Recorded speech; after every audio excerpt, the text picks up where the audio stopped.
Kobe. The hell are you doing, Chris? These are relics. Sorry.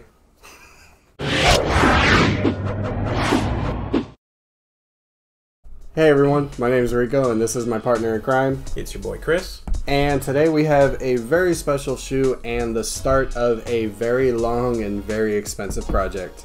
This is the Kobe 9 EM Low, and I'm telling you, Chris, I'm actually very excited to get started on the Kobe project. I've been talking about this in the background, and when I first got these in, I've been seeing so many reviews, I've been watching so many old reviews about how like this is some of the greatest basketball shoe to play in. Yeah. It's in the top like 10 list essentially. Yeah. And I think this colorway is extremely clean. You said it was like mesh, right? It's engineered mesh. Engineered mesh. That's what it is. But not even like talking about the colorway itself, but the extra details that's in the layered first layer of the shoe. Mm-hmm. I think these are lotus leaves or you know what, do you know what they are? It looks like a kaleidoscope almost. Actually, going back to nicknaming colorways for our shoes, guess what my girlfriend named these? What would she name them? What you just said. The kaleidoscopes? Yep. That's hard. I agree. So every time I walk around with these, she's gonna be like, "Oh, you wearing the kaleidoscopes, honey?" I'm like, "Yes, dear." But no, I'm very excited to play in these. So starting off with the bottom of the sole here, we have a foot map of the shoe. I don't know if it's Kobe's specific foot map. Yeah. But I would imagine so. Possibly. Because of how close it cuts to like the corner of his foot. He was known to have a very slim foot. Yeah. So generally, I'm only assuming that that's what. Now, thank God these aren't narrow. When I put these on, I'm a normal foot shape myself. Yeah. These do not suffocate me, unlike the Mamba Fury that just came out. These actually feel very good. This is actually how this is how I actually prefer my shoes to feel. Yeah. At least fit-wise, I like just a little bit of room in the toe box area because it allows the toes to move, but I don't feel like I'm being constricted in any way. Yeah. Few moments later. I lost my train of thought. We got interrupted, so I lost my train of thought. I had so many questions for this, but I can say one thing though. I really like this signature on the side here, and yes, like you can hear that. This is a TPU plastic, dude. And okay, so this is one part of the support that we have in this shoe. There's an internal heel counter and then there's a external heel counter on each side. Actually, when they came out with an elite version, there was a carbon fiber pieces there wherever the black pieces were. So 2 on this side and 1 on this side. Now, in my opinion, I don't feel like you need carbon fiber, especially when the shoe is good supportive as it is. Yeah. Now, there's one thing in the support feature that is very known in Kobe's, and without it, the shoe would essentially die, and I'm going to show it to you now. Okay, so... What are you doing? Taking out the entire midsole.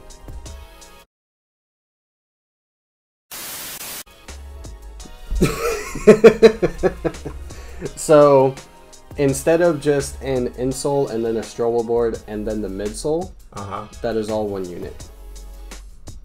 So you're telling me that this is the whole midsole? Fold the shoe real quick? Like fold it? Dude. Like, you could technically pocket this shoe.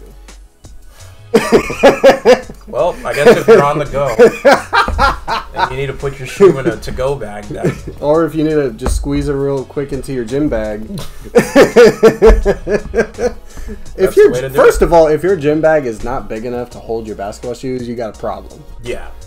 There's no way. But now you have a new way to do it. But well, technically this came out. Yeah. Well. New to me. New to him. Yes. Old to all the sneakerheads that are out there currently. But yeah, if you take that out, there's nothing holding this shoe. That's insane. But it's understandable Because I do feel like if you're playing ball in those, you want as much flexibility as possible. Well, this is what I loved, especially with the Kobe line, is that they were the next ones to, after Michael Jordan, Kobe was the next player to push innovation. So I'm excited to go through the Kobe line because I really want to experience my generation of shoe technology. Yeah. Because when I grew up, I was mostly a D Rose fan, so I didn't really pay much attention to the Kobe shoe. And my parents weren't going to buy them anyway. So I basically had to work for whatever I could afford. Same. So growing up, Chris, we grew up in the Kobe, Dwayne Wade, LeBron era. Yeah. Well, LeBron's still playing, but you know what I mean, the early generation of 2000. But what was your early memories of Kobe's playing career? I want to say the most pinnacle part for me was when he played in the finals, in the 2008 finals with the Celtics and the Lakers together. My uncle, huge Laker fan, loves Kobe. I remember being at his house in Atlanta, Georgia, and we watched Kobe literally destroy the Celtics. And one of my uncles... No, 2008, the Celtics beat them, right? Yeah. That was I when totally got that wrong. It was 2010. 2010. Okay. Yeah, okay. So maybe it was 2010, not 2008. So completely watched the Lakers destroy them. And I have one uncle who doesn't really like Kobe all that much, but I also have another uncle who loves Kobe. And that's got to be an interesting... That was just... The funniest thing ever is that because he gets so stressed, he was like getting up and going to get drinks every time because he was so stressed, and he just had a bunch of just beers there, and he doesn't even drink that much, so that was the funnier part. Oh wow, that's amazing. But I just remember that point. I was like, you know, Kobe is goated, and and from watching that finals game, it made me want to just do more research on Kobe and get to know him as a player. And I can easily say like he's still in my top 5. Oh no, absolutely. To this very day, like he's still in my top 5, and not because he's passed, but even before then, like anytime somebody would make an argument about Kobe, I was literally always there to back him up, whether it was stats, play style, players he played with, you know, anybody that can talk about what his game was, you can't talk down on Kobe. Like I see enough people that talk about like Kobe wasn't this or Kobe wasn't that, like they only talk about Michael Jordan and LeBron, and I'm like, Kobe was a huge void in that time to be that great player. And there were a lot of greats in between that time, but Kobe was star-studded. Like, celebrities would go out of their way to go to a game. Oh, yeah. And even if they have a busy schedule, they like the Lakers front row, packed. Full of celebrities. And that's not just because it's in LA, but you can have any team. Like, look at Golden State. Golden State was goated. Yeah. And celebrities flocked to them. So Kobe just had that presence, and Kobe was always in any conversation, whether it was, you know, the famous Kobe quote, or it was just, you know... Which, by the way, real quick, we do that out of respect. We know that some people, they look at it and they're like, oh, you're disrespecting him. No, I want people to keep saying Kobe when they do shoot a shot into a paper trash can, or, you know, make the mamba face like Chris does over at Weartesters. But people still need to do these things because it's out of respect, not disrespect. Right. It's more of like a symbolic thing. Yeah. Like you remember Kobe, and you remember, oh, Kobe used to do this fader, and you know, even though you're throwing a paper ball in a trash can, just like Kobe. It just shows like how much symbolism he's carried on through his entire lifetime to even people younger than me in my own generation. So that's all I gotta say, you know. No, I wholeheartedly agree with you. And actually, my first memory, not my first memory, but my most impactful memory of Kobe was watching him live for the 2009 finals when it was the Magic versus the Lakers. Yeah. We ain't gonna get too much into detail. The Magic lost, period. Done. Keep moving forward. We had one chance. We won one game. Like, we won one game. What were we thinking? But still, like really seeing just how great of a person he was. Yeah. Like I thought the greatest person that we had was Dwight Howard, and he was the all-star of our team. But seeing the difference between how Dwight did things and how Kobe did things, you couldn't even compare. They were on a totally different spectrum. No, totally different spectrum. And just seeing the footwork, the skills that this guy had, the talent that the guy had, everything about Kobe was unbelievable to watch. Yeah. So, but to be honest, I didn't really like him as a player. I always wanted him to lose just because I wanted my Magic to win. But that's, that's respectable. But as I learned about him off the court, yeah, dude's a boss. Yeah. Especially when he was trying to push for, women's stuff in women's basketball.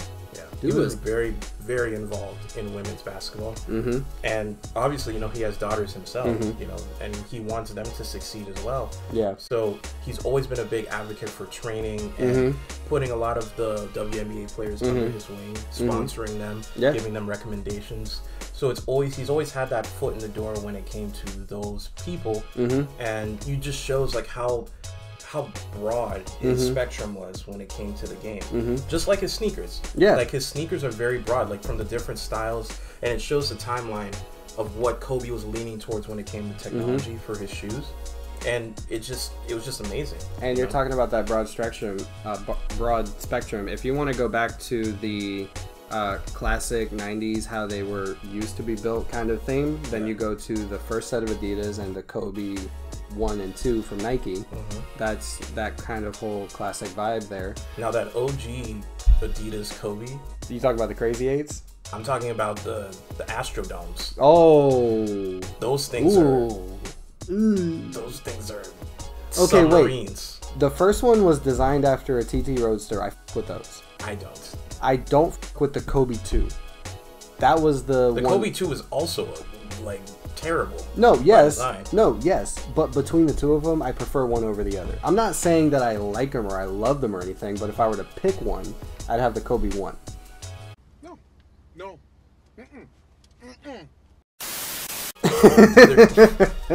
Listen, they're called the OGs for a reason, the originals. I feel like when somebody's making a shoe for the first time, it's almost like they're just playing around with it.